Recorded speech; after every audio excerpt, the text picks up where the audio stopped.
Good morning, good evening, and good afternoon. Okay, trouble number one. Where are you? Get in here. Thank you. I'm here. I'm All here. right. We were playing with some new things this morning, so uh, I think one booted the other one out off screen. We're trying to get back on here. All righty. Good morning, Aisha. How are you? Well, I'm okay. It's raining.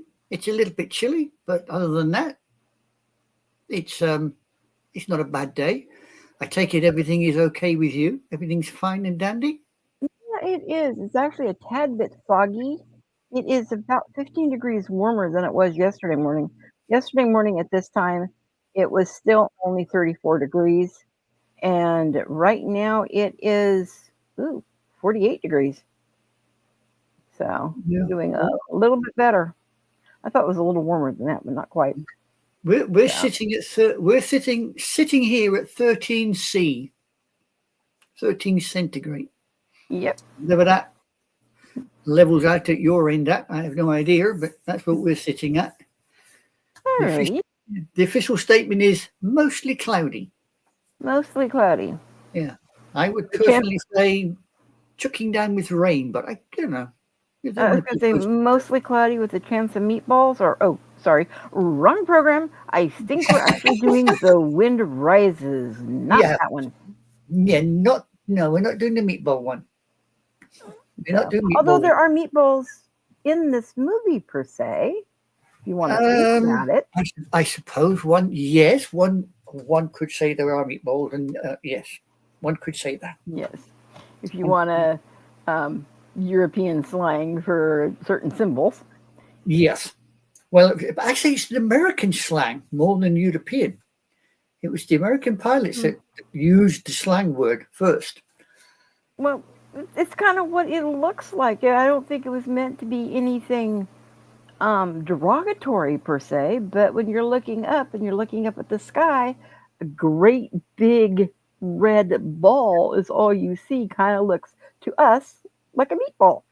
Yeah, So, yeah. I mean, it so caught on. It made it easy for people to recognize when you said, look out for the meatballs. yeah, Everybody and knew what they were looking for. yep, and in that, since we knew what we were looking for, why don't you segue into what we're watching? Well, what we're going to be talking about is the Miyazaki film from 2013, The Wind Rises. It's a sort of based on loosely on a short story and also Miyazaki's manga of the same name.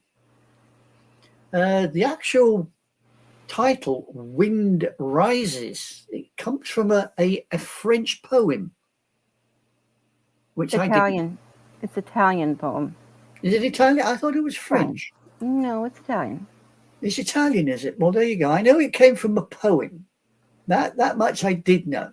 But it's basically about, it's a fictionalized account of the aircraft designer, um, Jiro, now I get this right, Horikoshi, who worked for the Jiro. Mitsubishi. Yeah, well, he Yeah. worked for the Mitsubishi Aircraft Company, and it's from basically 1923 through to 1935 when he designs the Ka-14. Correct. You don't actually get to see him designing the the Zero. Um, this was actually listed when you see some of the um, blurb on it. This is actually listed as Miyazaki's farewell.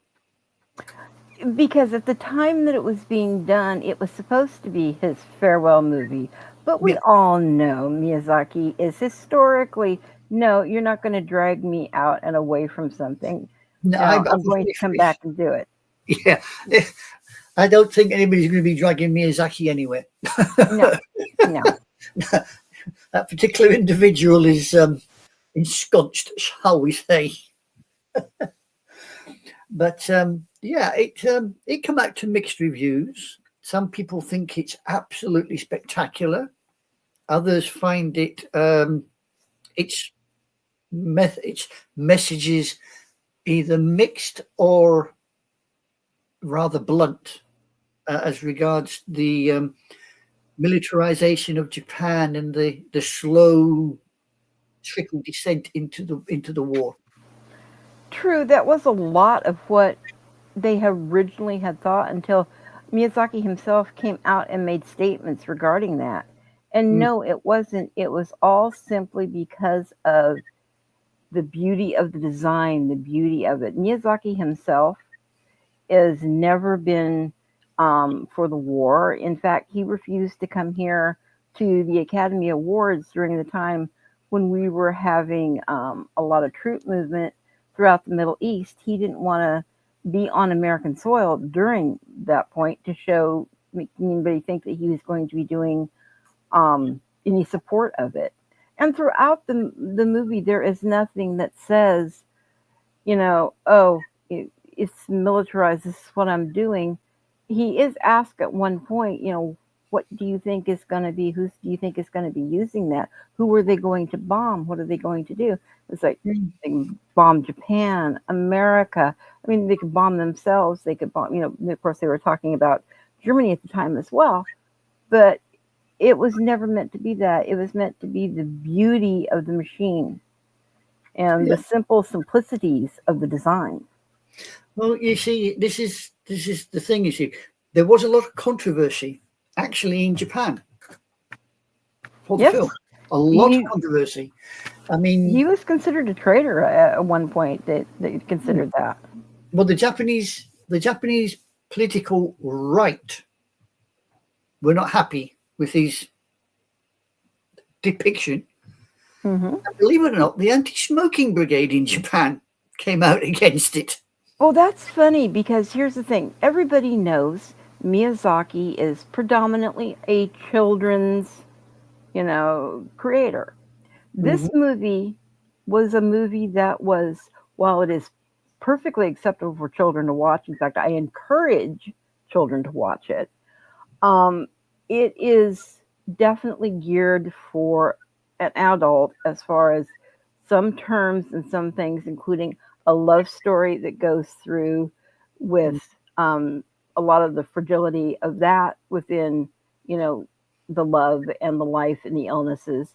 And then you go on as well to him and his working and everything and the designs and everything behind that. There is not a typical Miyazaki wonderland, shall we No, say? it's The not. the It's not a fluffy film. It's Yeah, definitely not that. I mean, when it first starts, and he's supposedly way back in 1918 as a kid, hmm he's dreaming all this. It's you when it first starts, you think, oh yeah, it's a typical fluffy Miyazaki film. The kid climbs up on the roof, gets in the plane, starts it up, and it comes up all horizontally and flies off into the sky, and nobody blinks. Nobody even notices this kid flying around the village in a plane. You think exactly. you think typical Miyazaki. It's not till the film actually progresses along the line that you suddenly get I suppose the best way to describe it is the adult themes coming in, Hmm. the smoking, the Well, love then angle. he wakes up. You can tell at that point he wakes up from the dream of that, Yeah. and then you're kind of pushed back into reality. And I Yeah. think again, you see the constant switch between the dream sequences and the reality sequences. A lot of people get confused, but I mean, it's the only Miyazaki film. If you think about it, I can't think of another Miyazaki film where the two main characters actually you see them in the room, in the bedroom. Miyazaki's there, Jiro's there, and the wife actually says, "Come on," Hmm. and it fades to black, almost like an adult film. Well, yeah. It does not take a genius to realize what is The going on. next step has happened. Yeah. Yeah. And I can't think of another film that Miyazaki has done. There's not. I mean, you definitely don't get it in Spirited Away. You don't get it in Mononoke. But Cat Returns, no.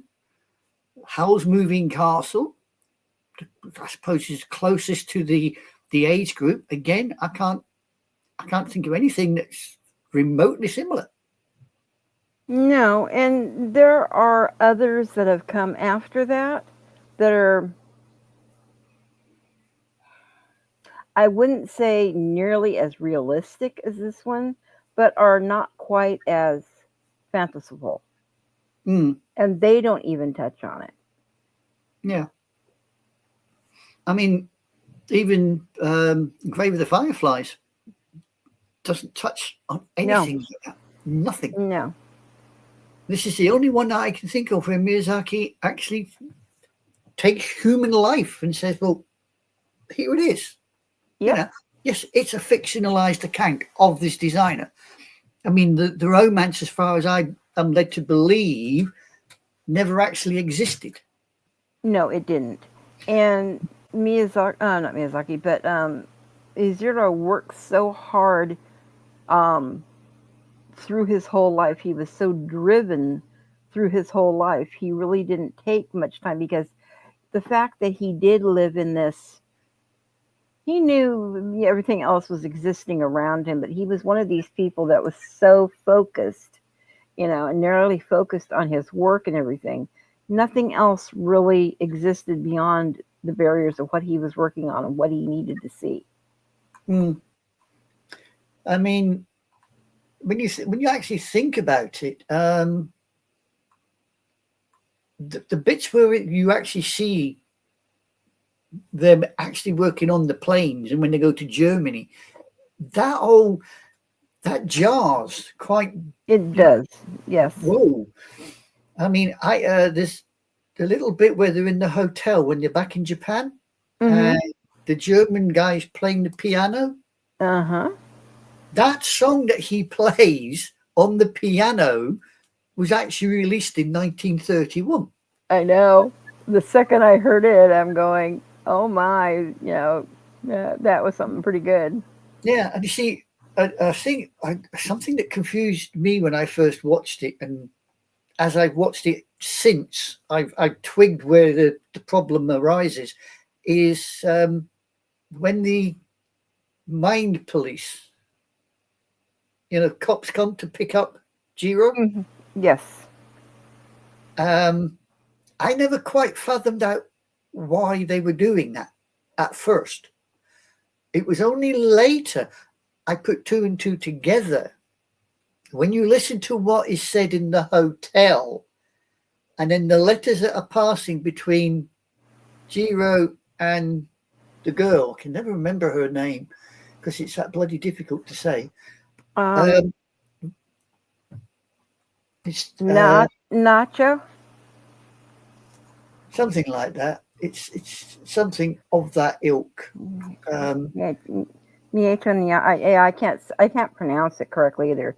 Niecho and Nyacho, but it's very similar to that. Nohoko. Nooko, yeah. Nohoko Satumi, yeah.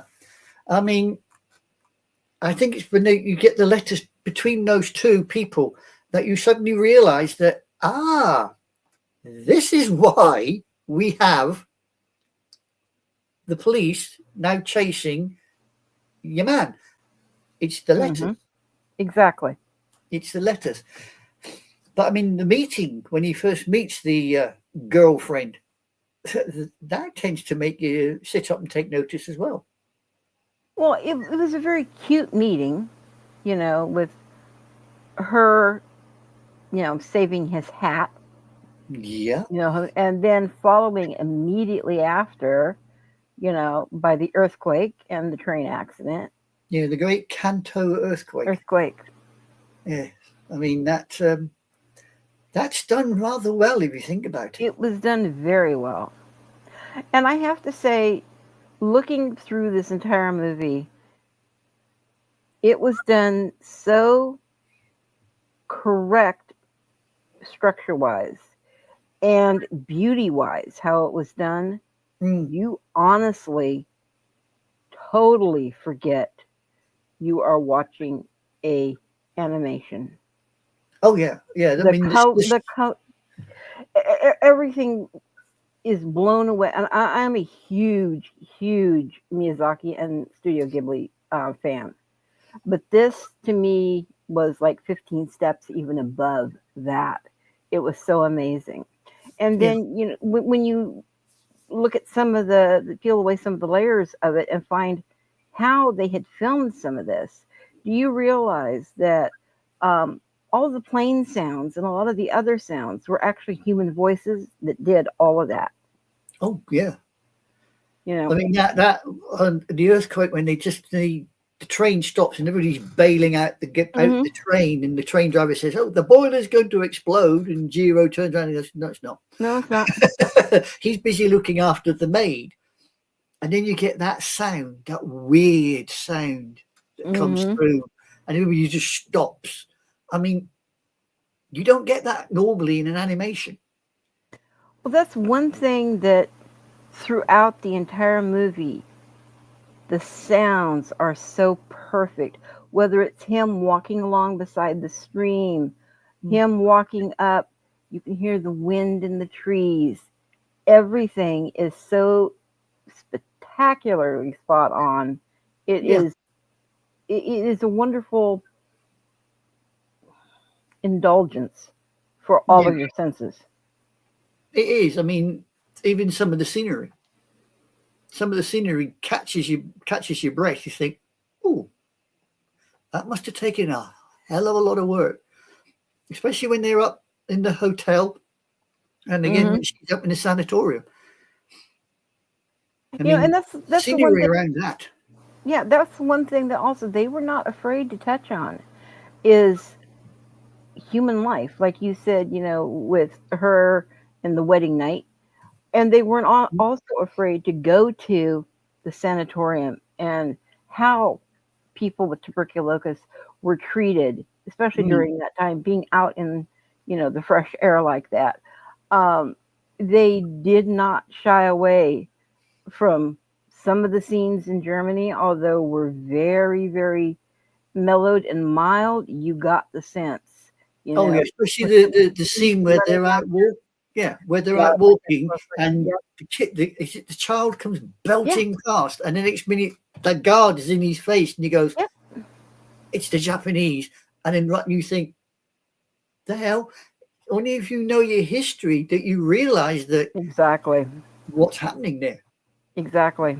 You've Yeah, got these SA thugs yeah, probably after some either a gypsy or a Jewish child or Jewish people. yes, And you think, wow, they don't shy away from it. And if you also think about it, I mean, close to the end of the film, when the girl dies, they don't. I mean, you see it in Jiro's face. yeah. He That that he that he knew. wind comes He along, knew. and you just, the plane's forgotten, the And celebration. everybody's celebrating all around them and Yeah, everything, that he knows that he that knows. focus. Yeah. And the other thing too, there's a scene where she's very sick and he's working a lot at night. And he's Mhm. sitting there and he's still drawing. And she's like, move closer, move closer. And he continues to draw and hold her hand with the other hand. Yeah. Yeah, that's what he And he says. If there's one-handed slide rule yeah, competition, I'm going to win. yeah. And it just shows how connected he is to both of the greatest loves in his life. And Yeah. he won't let either one of them go No, if because he she can says, I possibly want help. I want a cigarette. Can I let go to have a cigarette? And she says, no, use your other hand. So hmm he keeps hold of the one hand and then uses his spare hand to get a cigarette. Yeah. But yes, I like how even then he had said that, well, it's not good for your lungs. yeah, it's not good for you. And she says, I don't care. Yeah. Yeah. Well, she already knew, I think, that she was dying at that point anyway. It was the last, I you got to know, be honest and say the one thing that threw me with the love part of it was the girl seemed to do things spur of the moment.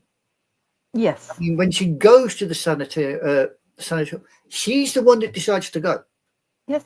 and she just goes. And then again, she's the one gets up to go for a walk, and she's back to Tokyo. Well, she wanted to leave with him having a memory of her still When she goes basically, back to the sanatorium, yeah, because his sister told him, "Do you realize that she puts on rouge every day so you cannot see how sick she really she is?" really is. Yeah, yeah. Yeah. She I mean, didn't that want him to come home and find her dead in bed. no, no. And the scene where the end scene where he's talking to Caproni, the Italian plane designer, Mm-hmm. and Caproni says, "This is our kingdom," Yeah. and he says about the planes being used for war. He says, "You made your dream. Yes, it's a beautiful dream. You made your It's a dream. beautiful dream. You didn't use it the way, or they didn't use it the way you wanted them No, to use it." to- And he turns around and he says, "She's been waiting here for quite some time." Yeah. And here's an interesting thing. That ending was not the original ending. Probably not. No, it wasn't. It wasn't. Miyazaki had originally written that he was to go with her, but Mhm. he did not feel like it would be proper to what everybody was telling him, and to create your dream and to go on, and it would not be to go back to the quote that you had done from um, our Italian poem. It wouldn't be to live because um, the quote is, "The wind rises, we must all try to live," and that was Mm. by Paul Verity, and so that's why he changed it to "Let's her ghost drift off." Yeah, and But she yet says, yeah, "You've got to keep going. You've got to keep exactly. moving." You got to try, you got to work Yeah, harder. yeah. So And I mean, it works. To be honest, if we knew, well, I knew that she had died. Oh, hi, Tiff. hi How you doing? Tiff, morning. Glad you're here. Yeah. I mean, Hmm. I knew that she died. I don't think it would have worked if Jiro had died at the same time. I No don't think the film would have had the same um, impact. impact or punch to it the way that it does. Exactly, it wouldn't have. No, I do have a unique bit of trivia with you regarding um, Studio Ghibli and Caproni, though. go in, please tell. Did you know that Studio Ghibli was actually named after Caproni aircraft? It was the C-8309, or better yet, known as Ghibli, No, I because the didn't name the know name that. means hot desert wind. No, I did not know. Oh my And God. all of that originally, his love of aircraft, Miyazaki's love of aircraft, came from his father, who owned a aviation plant, back in the turn of the century and leading right up through and during the war. Which And is he was probably they why, were involved in making the Zeros themselves. yeah. So that's probably why when you see the film, the actual factory that you see is probably based very loosely Um, on probably Miyazaki's family. there's so much of Miyazaki's family actually Mm. in this because I know you know, but I don't know if the audience knows or not. Miyazaki's mother actually had tuberculosis, and while Jiro's love interest died of it because of she wasn't taking care of herself that well, and he wasn't there to help her take care of herself more. And she died very young. His mother actually lived on into her 70s. Yeah, yeah. So, But I must be honest, the one character in the film that does, and I know he shouldn't, but he does make me rather laugh, is the supervisor at the factory. with the hairstyle. Mitsubishi. The, Yes. you know, he comes over as such a pompous little sod, but he's the one person that Jiro turns to when they're in trouble, needs to find somewhere for the girl to live, and then he helps them get married. Yes. And he actually, at one stage, tears up. He did. And then he suddenly, to hide it, he puts his head down. And you think, got a push from his wife, though. Yeah. I mean, he was I suppose you could say he was a bit of a tartar at work, but in the house, I think the wife wore the trousers. Oh, yes. She may be wearing kimono, but no. She was the one that laid the law down, Yep. And and just so you know, I brought it again today for you. Oh, yeah. So, yeah. Because you were asking about it last time, and I had it in the wash, I think, or something that was going on. So, well, this is another thing with this thing is this was supposed to be released with another film, but it wasn't. Correct. It was supposed to be released with the Tales of the Princess Kayuga, but it didn't because Kayuga it couldn't be released. So, it came out before. It came out in July, and I think the Princess film come out in the August. Something like that, yeah. Yeah. And you were saying that this had started basically as a manga, which is funny because if you've read the manga, you know that wasn't humans. It was pigs. Yeah, it was done similar to Pocoroso. Yeah, correct. It was done similar to Pocoroso. Correct. Yeah. But yeah, it was quite good with the old money. It made its money. Oh yes, it did. And it would have million. And it was nominated. It made Miyazaki be nominated for the third time for an Academy Award. Yeah. And he hadn't been nominated for 8 years. So this was the first time in 8 years.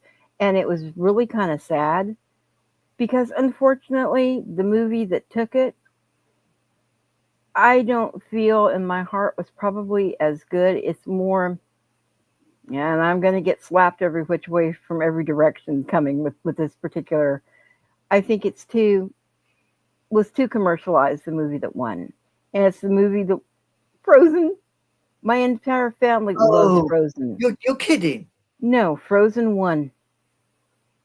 Really? Yep, this was the year Frozen won. Damn. And no, to be honest, if I was to be asked personally between Frozen and The Wind Rises, which one would I want to go and see in the movie theatre? I would turn and say, without stop to think about it, Wind Rises. I mean, I've seen Frozen, but it's a typical Disney film.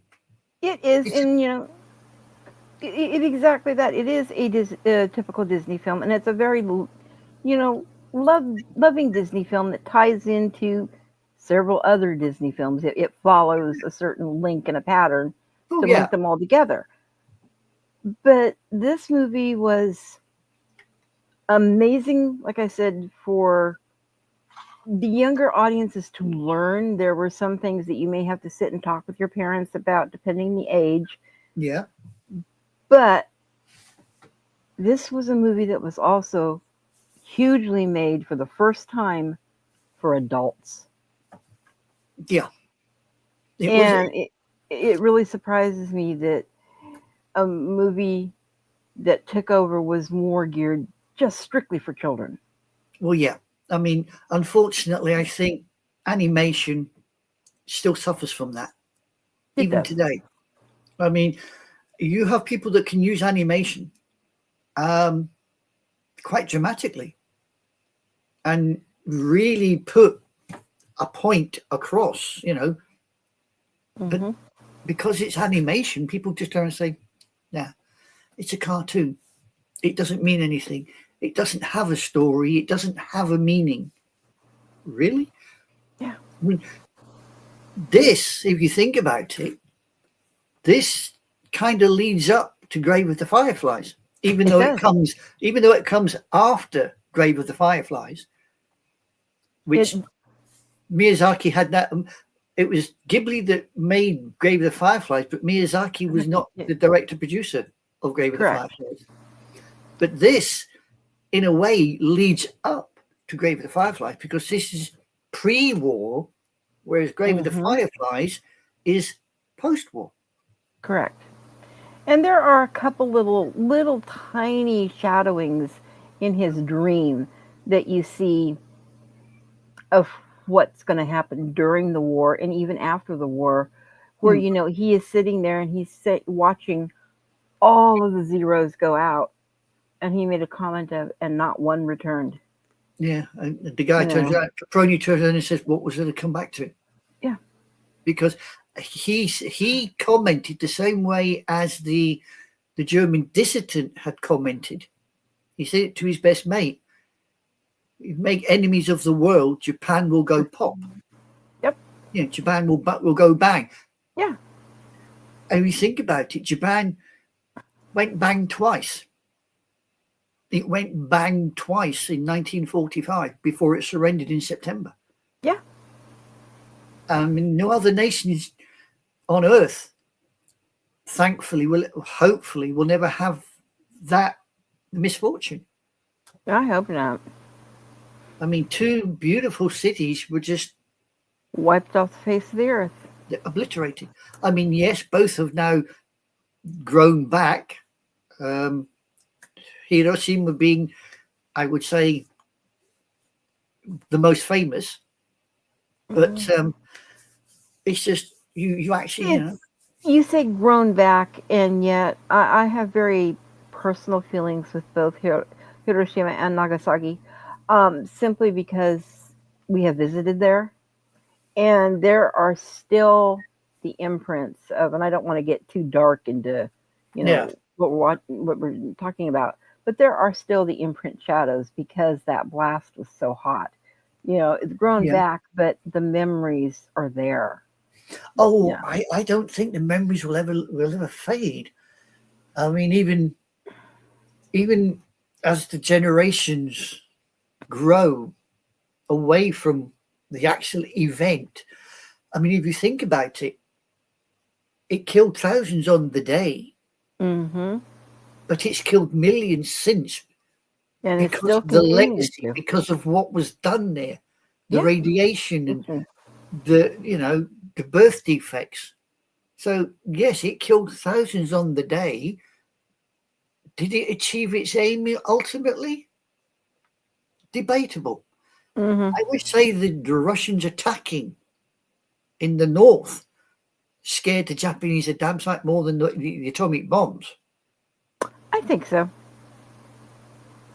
So but as yes, there are. You still see the pictures today. I mean, there's the peace dome in Hiroshima. The building, it's still there. They've never taken it away. And I don't know if it's Nagasaki or Hiroshima where you can actually, as you walk past, I think it's a bank or something, and on the step is the shadow. Shadows. I believe it's Nagasaki. Yeah, it's the shadow of the bloke that was sat there. Yep. And I mean, that's what, 80 plus years ago. Yeah. That makes you think. Yeah, does mankind actually, we have the brains to do it, but do we have the brains to stop doing it? And that kind of goes back to, what Jiro was doing. He wanted to build something that was beautiful. And even if you take apart parts of nuclear fission and the nuclear bomb, there are parts of it that is beautiful, but it was used for destruction, not for doing something beautiful. Exactly. It's like anything. I mean, how mankind has been doing this for centuries. We have never learned how not to start a war. Yep. Really. I mean, there's a war going on right now in the Middle East over a patch of ground, which, if you think about it, you can go all the way back through history, and they're still fighting over that same patch of land. Yep. I mean, you've got the the Crusades. I think were one of the first big wars in that part of the world. And I We've have never found the justification to a holy war. What's holy about a war? There's nothing holy about a war. It's the same as I can never understand why religions like Christianity and Islam turn around and say, "Oh, we're religions of peace," and then they go out and have a war, Yeah, and you think, isn't that a contradiction? it is. Doesn't that make you some kind of a hypocrite that you stand on your pulpit or in your minaret and you claim to be a man of peace, and then you tell your 20,000 or 20 million followers, go out and kill that lot because they're not like us? Yeah, exactly. Maybe I suppose my age, I look at the world around me now, and the world I grew up in doesn't exist. Anymore. No, it ate itself. My world ate itself by Yeah. giving. We were so keen to adopt new things, to go beyond what our forefathers had been, that the world that we knew, we basically took apart, rebuilt, and handed it to the next generation. Said, "Here, you carry on." But at the same time, the what I would call the boomer generation, stuck in the middle, we suddenly realised that we'd done ourselves out of a whole, the whole joy of being part of the world. But in this film, you sit and watch it, and you think, have we learned the lessons of our forefathers? No. No. Because we've got people today that they find something like this disturbing, so they want it changed to fit their idea. They want it whitewashed to make it seem not as palatable. Exactly. And unfortunately, history has never been palatable. No. It never will be palatable. How can somebody dying, 6 million people being wiped out, or a country being eliminated, how can you make that palatable? You can't. No. Sorry, you never will. And I'll give Miyazaki kudos. He will, with this film and with Grave of the Fireflies, he held a mirror up to his own society and said, "This is who we are. Yeah. This is where we came from." When this was done in 2013. So it was less than 70 years. And he's saying, this is where we came from. Yeah, what are you so ashamed of? And here's the thing. He actually started working on the storyboards in 2010. Yeah. And even in that, oddly enough, he had just barely gotten a year's worth in and had just finished the earthquake scene. Literally had just finished the storyboards for that. And within days in March, we had the horrible earthquake and the tsunami that went through. And then, of course, we had, the nuclear reactor. And his rest of his staff didn't want anything to do with it anymore because they're like, is this going to bring forward too much trauma shadowing in it? And then he, and is it too fresh? And yet here he is getting criticized for a movie that he went back and did the history of, 70 years prior. Exactly. Same history. And whether it be a year after an incident or whether it be 70 years, he was getting the same pushback of, should we or should we not do this? Do we need to tame it down? Should we not put in these scenes? Exactly. I mean that the Great Kanto earthquake, although it happened way back in the 1920s, it's still very fresh in the memories of Tokyo. Oh, yeah. And in the Japanese, they still talk about it. And it's, as you say, it's like the 3rd of March 2011, when you had the earthquake and it hit with a tsunami and it took out Fukushima. Yeah. 10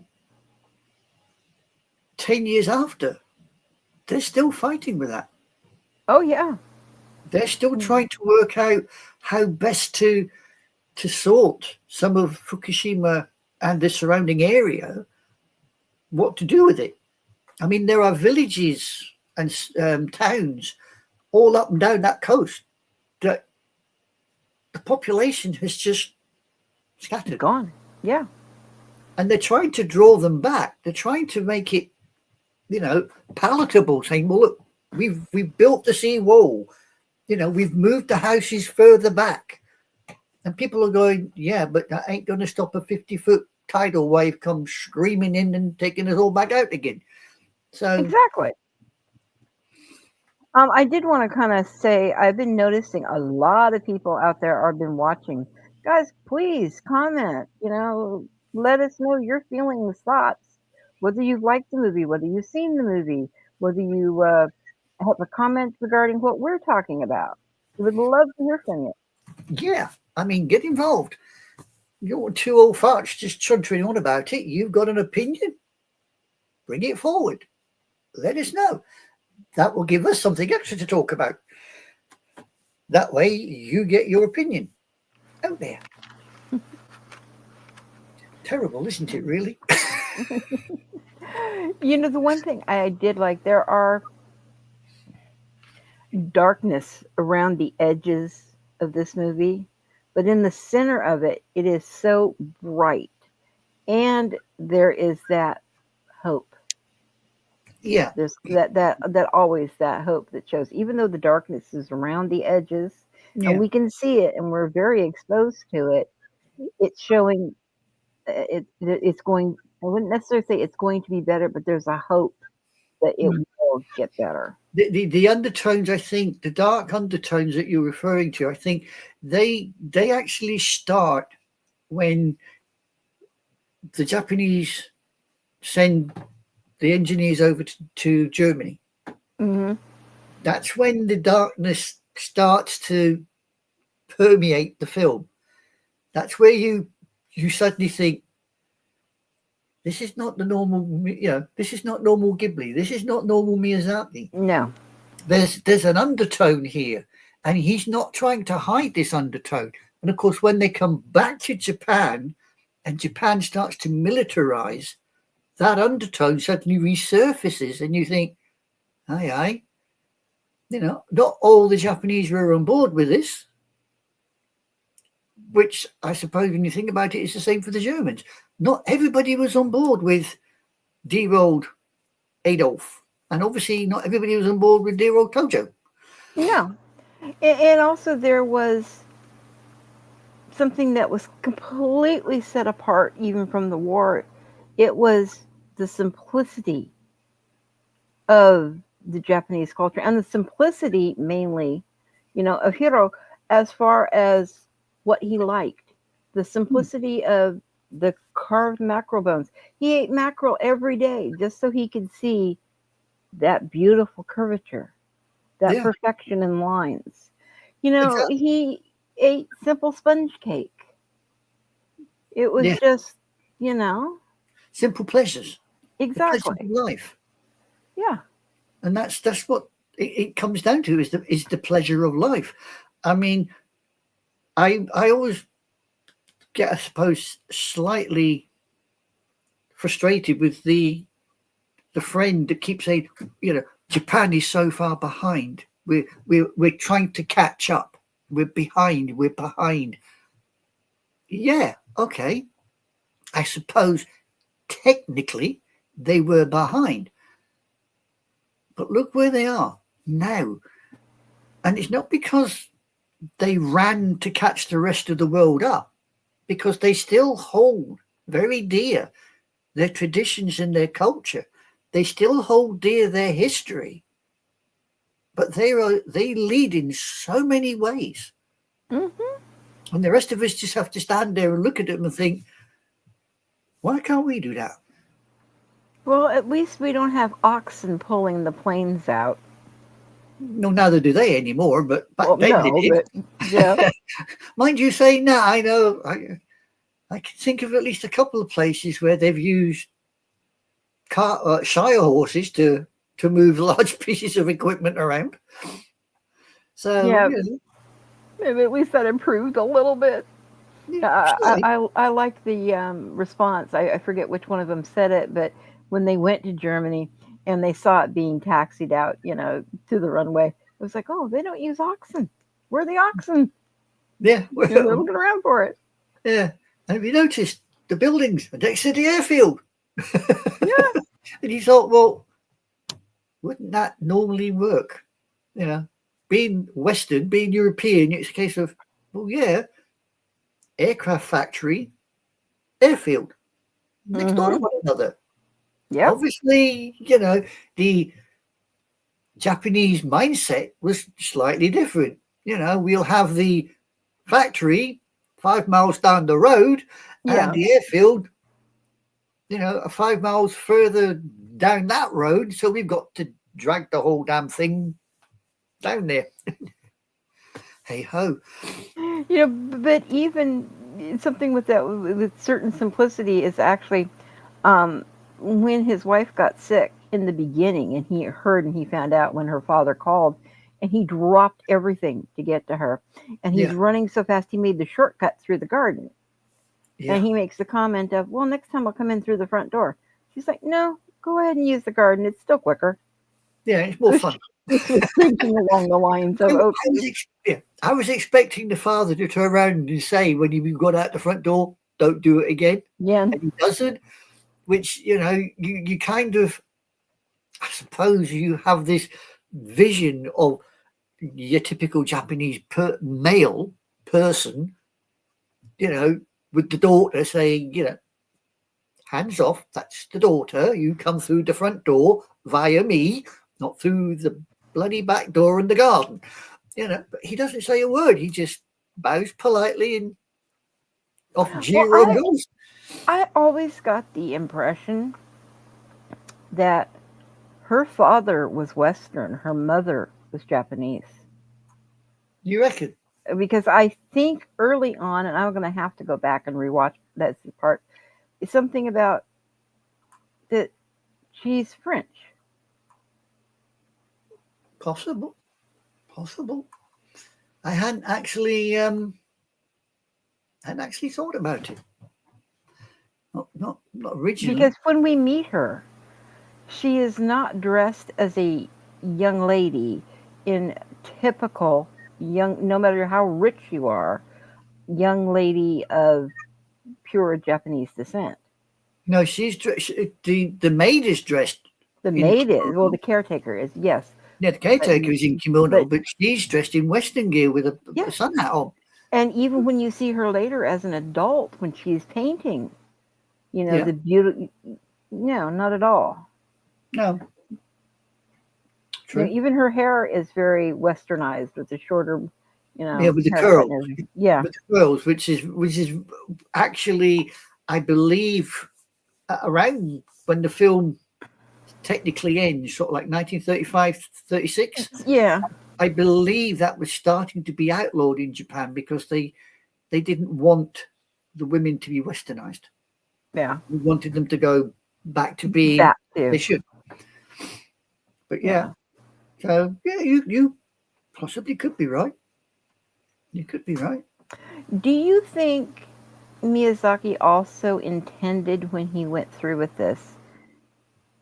Because there were so many scenes of showing movement and them moving, as far as they took a boat across the harbor at one point.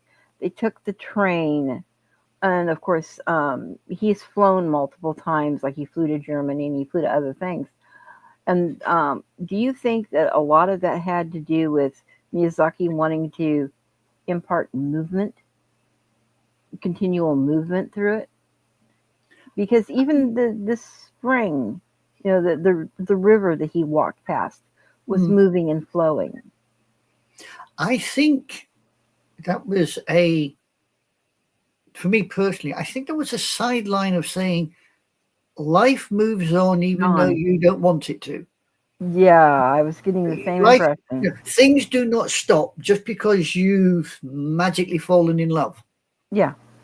I mean, when we did Spirited Away, you have the train journey with Chihiro and No Face and the other two, and it's 3 minutes of practically Just nothing, in there. Yeah. just them on the train journey. In The Wind Rises, try and find that 3 minutes. Yeah. It's there because he puts it in all the films. I just can't remember where he puts it. The only time that I saw was briefly um, in two scenes with the train. And one of them was when he was on the train and it was so overpacked with people, they were sitting there. But the other was when he was sitting very quietly and just looking out into the far distance as the train rolled through the night. And you can see the distant, I believe there were some houses in the distance, but you couldn't quite make it out. And that was a total peace and stillness. Just The only him in one, the night and the quietness going by. the only part that I could relate to the little gap is where the girl's going back to the sanatorium and you see the train coming through the countryside and it goes over the big bridge. Yeah. That's a small break, but that's only about what, minute and a half, two at the About most. that. Yeah, about that. That might be, yeah. Yeah, that might be. That's the only one I picked up on. But I thought, well, he normally has this because he doesn't Hmm. like constant movement. Yeah. He's the world's. He says that you've got to stop and take in what's happening around you. But as you say, the train journeys, when they are doing the train journey, they could be the little gaps. little gaps, little gaps. And this movie is, like we said, very atypical Miyazaki. However, there is still a lot of Miyazaki in it. And Yeah, there are some fanciful things. Like the very first scene that you see of him in the airplane as a child, well, it has like little wing feathery fingertips, you yeah, know. yeah. At the end, yeah, and that Things like pop that. kind of the engine. Yeah. Yeah, I mean, it sits there and it's popping away, and it goes up Hmm. horizontally. And you think, really? That's when you suddenly think, yeah, it comes to you. You think, oh, the kid's dreaming. I get it now. The kid is dreaming.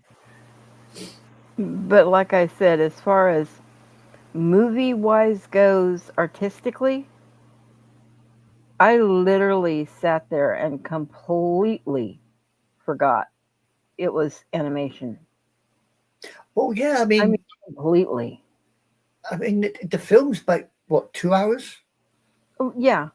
something like 2 hours, and it once you get engrossed in it, it's gone. You Oh, think, yeah. wow, And something of that era, and because of my love of history, I have seen hundreds of movies from, huge, sweeping 3-4 hour, movies to other smaller type movies. And this one compares to one of these sweeping, grandiose, you epics. know, yeah, this Yeah. one really was there. Well, yeah. I mean, this even had its own 32 track composed score. That score was unreal. It is Yeah. so beautiful. Well, Absolutely beautiful. you can actually purchase the soundtrack because it was released on the 17th of July in 2013. Yeah. You could, if you wish to buy the soundtrack, the musical soundtrack of The Wind Rises, you can buy it. I mean, the end song on The Wind Rises does remind me a great deal of Up on Poppy Hill, the songs from Mhm. Up on Poppy Hill, which is one of Miyazaki's as well. It does sort of follow that tradition. Good song, but it's, when you get the English version of it, you think, oh, it's not quite as romantic as I thought. Well, I think the instrumentals was so much more beautiful. It Yeah, definitely went with it. And it was not a traditional Japanese soundtrack. no. There Well, was, it had a 1973 song in it, actually, which I didn't realize, but it has a 1973 song of Hiko Kiguma, which is music songwriter Yumi Matsuzoya. oh, So okay. I didn't know that. It also features her song "Rouge no Dagon," whichever that must be the one that they do up in the one of the songs that's played up in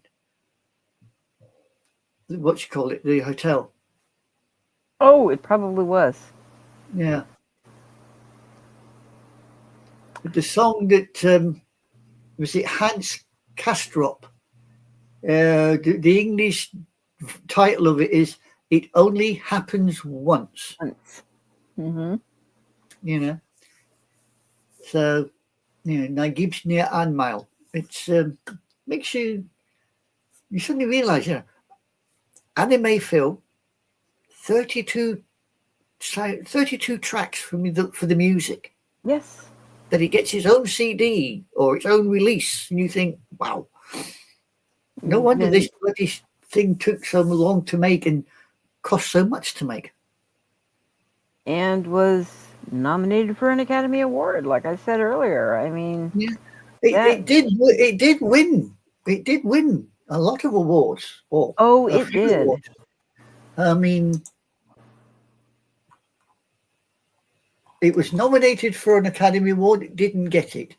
It was nominated for Alliance of Film Journalists. It didn't get it. It had 3 nominations for an Annie Award. It won one of them. It was nominated for Asian Pacific Awards. Didn't get it. Boston Society of Film Critics. It won that award. Chicago Film Critics. It won that award. Nominated for 2, but it won 1. What else did it win? It won a Golden Trailer Award, a Heartland Film Festival Award, International Cinephile Society. It won that award. International Film Music Critics won that award. It won 2 Japanese Academy prizes, Film Academy. Los Angeles Film Critics, it won that. Mill Valley won that. National Cartoonist Society Division Awards, it won one of those.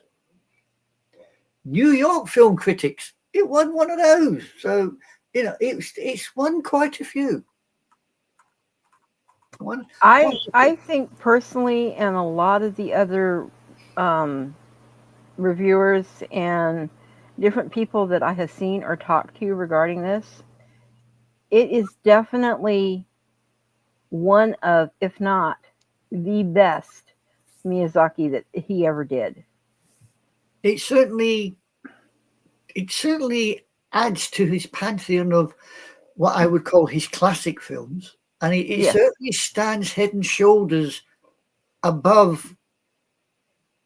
I think it outdoes things like Mononoke and um, Kiki's Delivery Service, Totoro. It stands.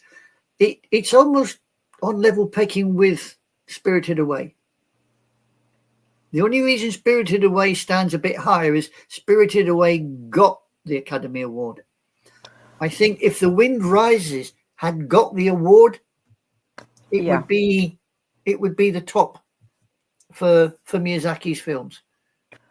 Yes, I definitely agree. And like I said, because of the subject matter and how he approached it was so typically not him, this No, was on its own just an amazing shining example of some of the best work ever created. Yeah, and as I said, it top and tails with Grave of the Fireflies. He does before the war, he does after the war, but at no time does he actually cover the war itself. No. Being a pacifist, he does not go near the war itself, which he could do as an animator. But then if you think about it, he does cover conflicts. True. In other films, Princess Mononoke being one that I can think of straight away. Nausicaa I can think of as well, because that involves so much of how we're destroying the earth and his viewpoints on that. And also, if you think about it, Howl's Moving Castle. Yeah, exactly. So he does cover conflicts, but he does not directly reference the World War. Exactly. He will lead up to it and he does after it, but the actual war itself, no. Yeah. You can't blame him for that. It really does make you sit there. So, you know, I mean, I didn't realize Grave of the Fireflies came out in '88. I thought it was after that, but it didn't. So, but yeah, Porco Rosso was based on, as you said, pigs. The manga that, yeah. It's kind of funny on a side note with Porco Rosso. He always wanted to do a sequel to that, but he was sidelined, and then of course he did The Wind Rises. You know, Yeah. so it was kind of funny, you know, that he still wants to do. And you say he doesn't really touch on conflicts and war, but yeah, Porco Rosso kind of touched on it a little bit. Yeah, it does. That's true. I suppose when you think about it, Porco Rosso does, in a way, touch on it.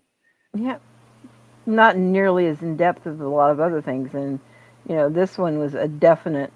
You know, you see it coming, and I think was a beautiful lead up to. It makes a perfect bookend with Grave of the Fireflies, because you get to see the build up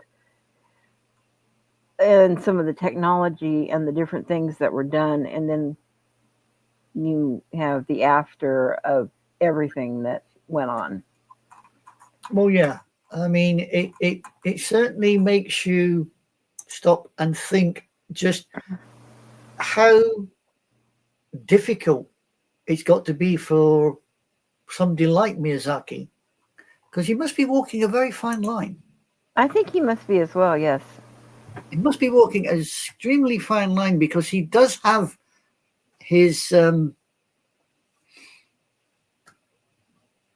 views.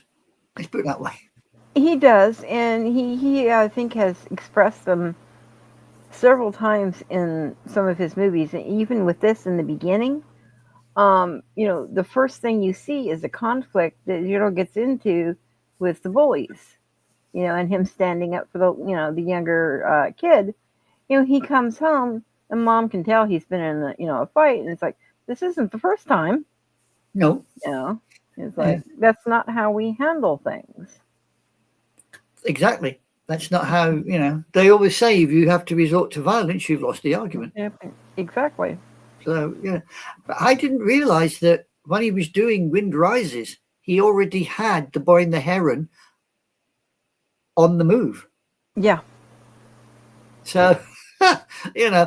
Well, it's funny, though, because this was not more than 3 months done, and he came out and said, I'm retiring. Mm. And then, well, we all know how long that lasts. I mean, there has been rumors, recently that I think I mentioned this a couple of episodes ago, that people have been placed on lookout not to let him come to the studio, because he says he's supposedly retiring and he's not supposed to keep coming to the studio, but he still does. Yeah. But I mean, everybody keeps saying The Boy and the Heron is his last film. I'm not so sure. I don't think it is. I mean, I've yet to get hold of The Boy and the Heron. I'm determined to get hold of it and watch it. Have you seen The Boy and the I've Heron yet? seen it. Yeah, Oh, is it any good? it's very good. Oh, okay. Because what tends to put me off is, excuse me, there was a film come out about what, a year, 2 years ago. It was called The Red Turtle. I don't know if you've ever heard of it. Heard of the red panel, but not the red turtle. Yeah, there's one called The Red Turtle, and that's about a bloke and a turtle that turns into a female for the guy. Yeah, We no, won't go there. no, We won't go there. It's not that kind. It's not that kind of film, actually. It really isn't. But I just didn't. I watched it and I thought, do I want to actually have that? And it didn't. You know how some films like this one, it grabs you. exactly. The Red Turtle didn't grab me. Now, from what I've seen of The Boy and the Heron, it seems for me at the moment to have that same no grabby business for me. It's just not. Whereas Kiki's Delivery Service grabbed me, where Grave of the Fireflies grabbed me, but then spat me back out rather rapidly. This grabbed me. Spirited Away. Mm-hmm. That just grabs you, keeps hold of you, and you just don't want to let go. I'll let you in on a secret. When I watched this again I hadn't seen it in years. Um, I turned around as soon as it was done and rewatched it again. Yeah, I mean, it's one of these that this was too good just to watch it just once right now. I got to watch it a second time through, like immediately, like it was still the same show. yeah, yeah. That wouldn't surprise me. That would not surprise me.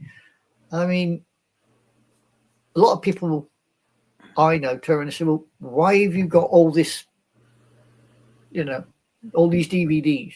Surely once you've watched it, that's it. Get it online. You can watch it anytime." No, for me, there is something special. And I can go up and I can grab hold of a physical copy and put it in the DVD player and sit and watch the DVD and enjoy the film. It has a certain, for me, it has a certain magic. Exactly. You've put the film, anybody can go online and go click, click, click, and there's something to watch. But when you actually have to get off your bum, walk to the cupboard, check the films. Oh yeah, I'm having that one today. Back you go, put it in, sit down. You enjoy it because that's what you want to watch. Yeah. It's like playing records, I suppose. Yeah, the music's great, but half of the fun of it is getting up and picking the tracks yourself. You pick the tracks, not a computer. You pick the tracks. You choose. You have to go and find the record. That's the thrill. You haven't worked out where your records are and you got them in alphabetical order if you're a really sad person. No, I'm not. I'd have done in years, not alphabetical, in years. So, it's the fun. You think, Yeah. where's that? Where's that film? Go look for the film. Where's that record? Go through your, oh, there it is. Put it on. It's part of, for me, it's part of growing up. Don't know if it was like that for you.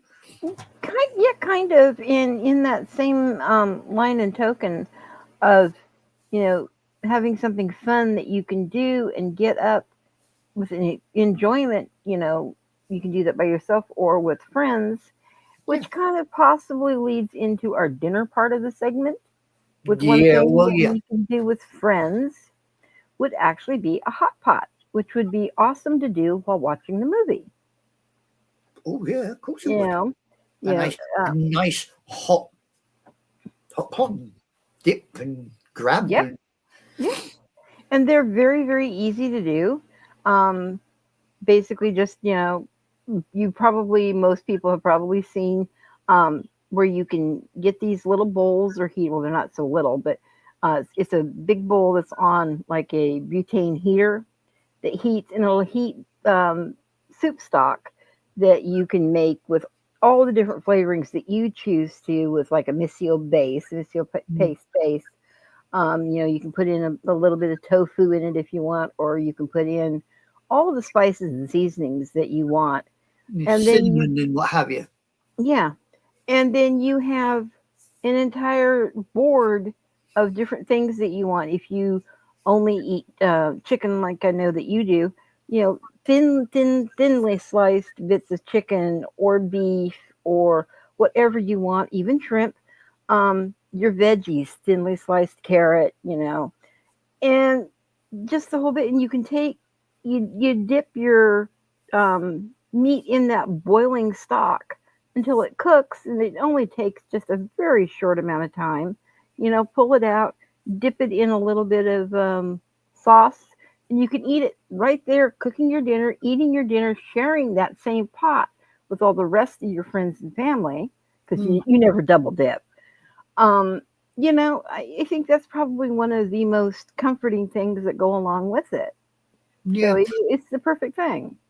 true. And I did notice in this film actually that they actually show you how the Japanese split the meat with Hmm.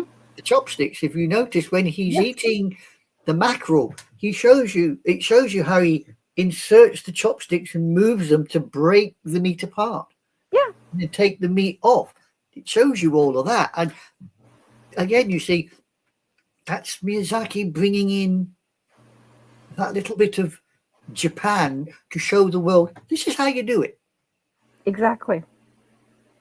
Something I've still never quite mastered. As I said, the last time I used chopsticks, I had a bit of chicken or something and moved my fingers, and it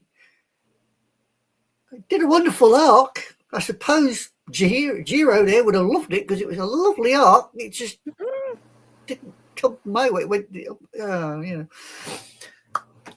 me and chopsticks at the moment. I shall have to sit down one day and find somebody that will sit there and go, no, this is what you do here and put it there and do that. Yeah, I do things it, on my own. it's not that difficult once you finally figure it out. Yeah, yeah, they said that about various other things in my life, and yep, I still screw them up. I know, and I have family that can do it. I think I've mentioned before about my godson Ken, who spent several years actually learning and studying in Japan. They can actually pick up with the chopsticks like little pieces of sesame seeds and like a single rice and the whole bit like that. They're that good. Oh yeah, That's I've just seen people talent. do that. I've seen people, and you sit there and think, how the hell can you do that? Single grain of rice, and you just go. I can do the grain of rice. I cannot do the sesame seed. But they're more weird shaped, aren't they? They're not They're round. weird shaped and much smaller. Much Yeah, smaller. they're not perfectly round. They're sort of bubbly Yeah. things, and they if you Yeah. you don't get them right, they do the wonderful little arc. Yeah. Either they do the wonderful little arc, or they do the Sabutio thing of belting round and bouncing off of all the cutlery. Right? Thank you. Ping, ping, ping, ping, ping, ping. Yeah, tell me about it. Now, the only thing I must be honest that I am a bugger for, and I keep two, and that is my fans.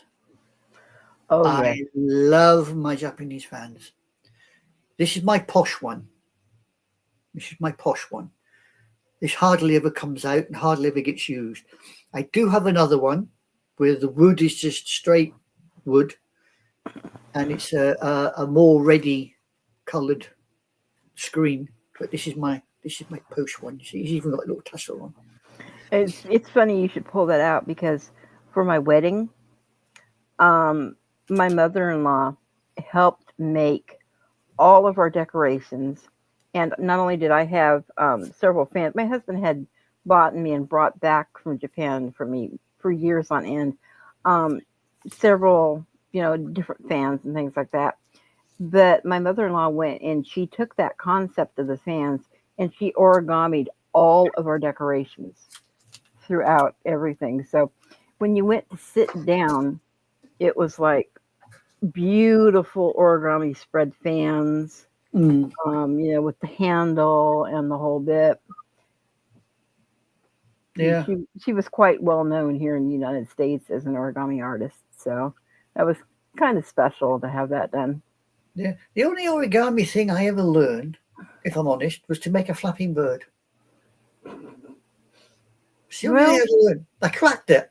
Never cracked anything else, but I cracked a flapping bird. I even tried to learn how to make the old frog where you blow it and it pops up and mhm. then you hit its back end and it hot. I could never crack that one either. But the flappy bird, yeah. I So you, probably you you wouldn't be able to make the bird fly up to give a communication note to somebody else, like what no, Jiro did with the no. plane. No, it wouldn't work. No, I've seen that one actually. The actual where they do the folding of the bird and they Mhm. let it go and it actually flaps as it takes off, and you think, wow. But no, the one I got, the Flappy Bird that I learned, you hold it with your fork and you just pull the tail and the wings flap. That's it. Yeah, I learned that one in origami, but because at one stage I was really, really into trying to learn origami.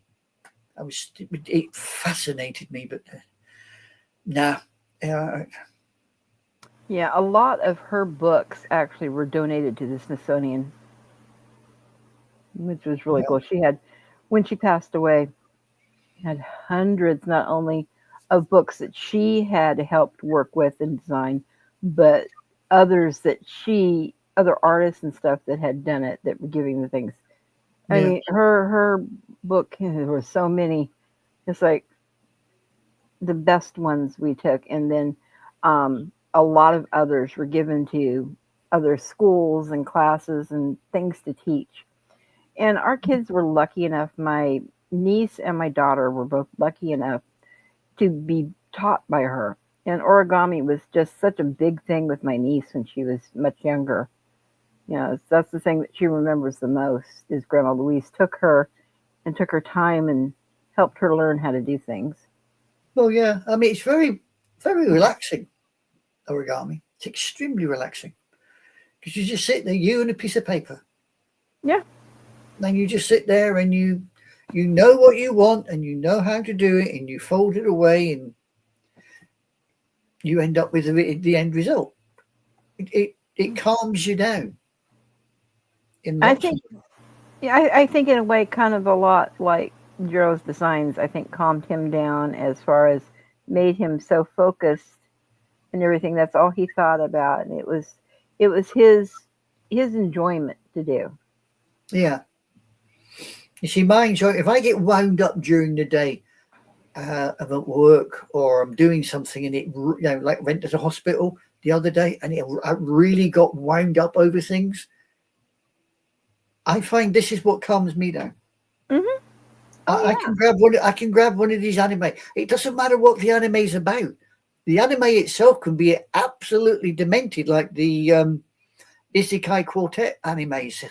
They're absolutely demented. There's no rhyme or reason or sense behind them. But I put it on, and for some reason, watching them brings me down. yeah.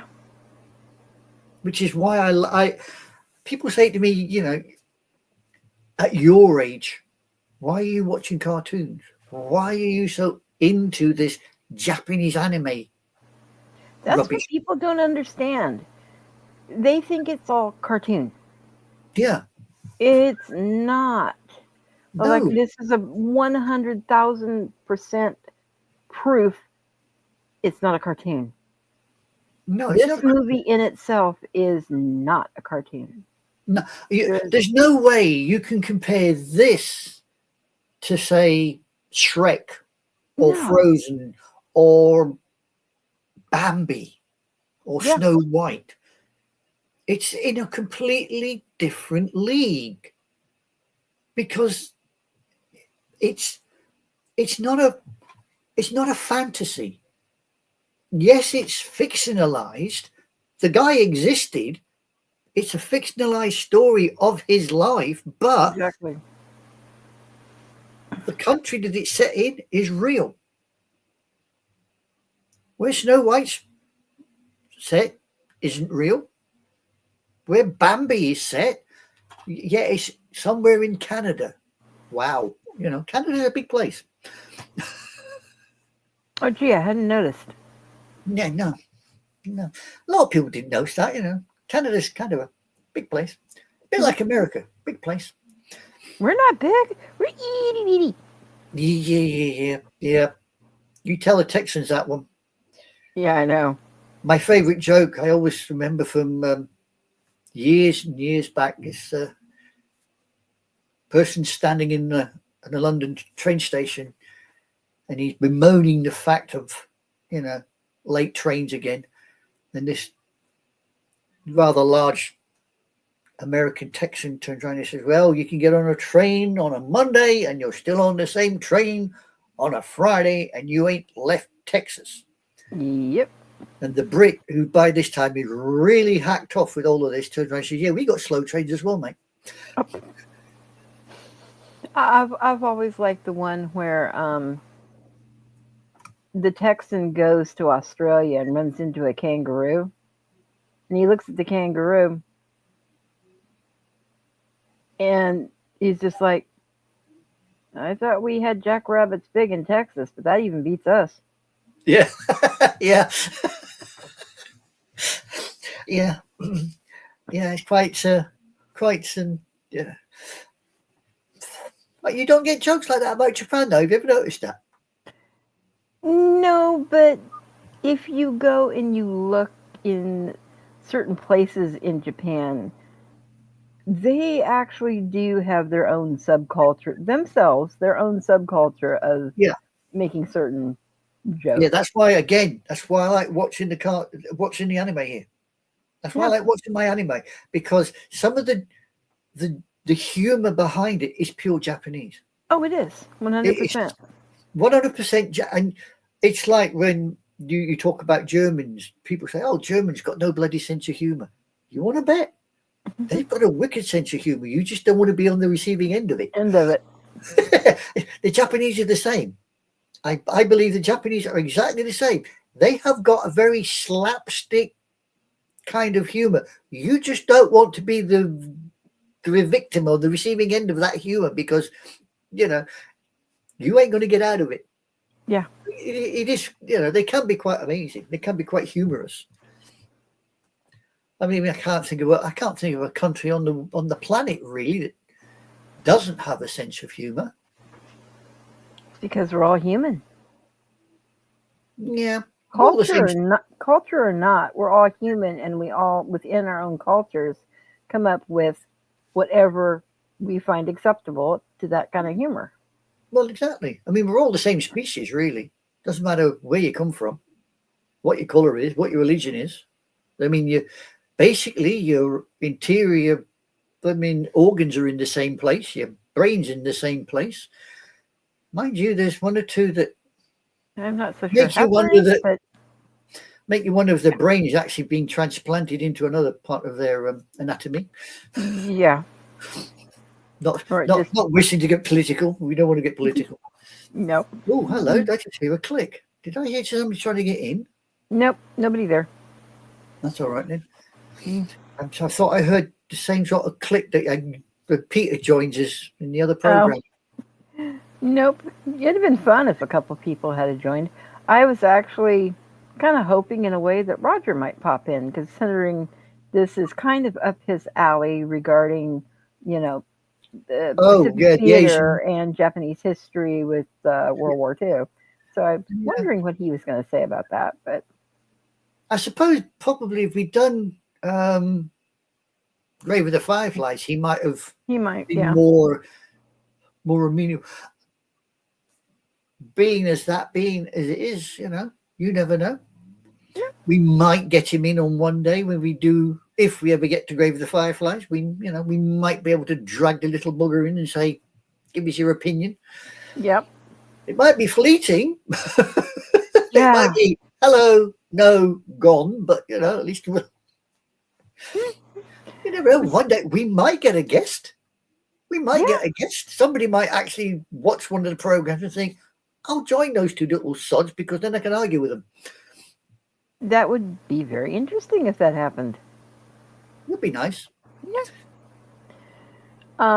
On that note, we probably should think about wrapping up. If Really? Have we been Yeah, going that long? an hour and a half so far. Doesn't seem it, does it? No, it doesn't. See, that's what happens when you get a decent film and you get I know. really into the film. You, I must say, I've enjoyed myself today. Have you enjoyed yourself today? Immensely. This is one I could not wait for. I mean, I figured I would literally blab my way through this because there was so much content and so much stuff that I enjoyed about this movie. Yeah, So, yeah. And again, it's a Miyazaki film that doesn't seem to have anything else attached to it other than the subject matter. exactly. It doesn't have any urban legends attached to it. You Nope. know, it had all the controversy that comes from this film is the subject matter, Exactly. which is good. And you know, anyway, I digress. I will allow you to. Yeah, I was going to say we have a couple of quick announcements I wanted to talk about. Yep. Yeah, goodness. We are already 25 days till Christmas. I hope people are getting their Christmas shopping done. We have on Wednesday, for all of us that are huge ARC fans, just to let everybody know, we've got the writers panel coming in from I'm trying to do that, from 6 p.m. Pacific time. We'll have the writers panel on Talented Universe. And then, of course, we have our regular Lower Decks season reviews on Saturday, the 7th, which is Pearl Harbor Day. We may or may not have a commemorative remembering Pearl Harbor, considering that was December 7th. And talking about it, I do not know. My other co host has been going through some personal issues with things at the moment. So it is most likely not going to happen, but if it's there, we will definitely let you guys know. Yeah. And of course, we will be back on the 15th and be doing another wonderful movie, which I will let you explain it, Isha. I forgot which one we're doing. Where's Marnie? Where's Marnie? Oh, when Marnie was there. Yeah. Yes. The psychological thriller, in a manner of speaking, when Marnie was there. If you ever want to know what your granny was like as a kid, watch When Marnie Was There. I'll leave you with that to think about, because as films go, very nice. You'll enjoy. Anyway, are you going to lead us out, or do you wish me to lead us out? I can go ahead and lead you guys out. Just want to let everybody know it is the tail end of the holiday weekend. People are going to be tired, still trying to get that one last weekend party in. And of course, it is, Sunday football time too. So be careful when you're out there drinking and driving and all the other, oh my God, it's almost Christmas time. I got to get out there and get the last of the deals, because for some of us, Black Friday is still going on in December, Monday, tomorrow. So just be careful and keep watching. And we hope that you guys will be back here again on the 15th. We love you and bye. Adios, amigos.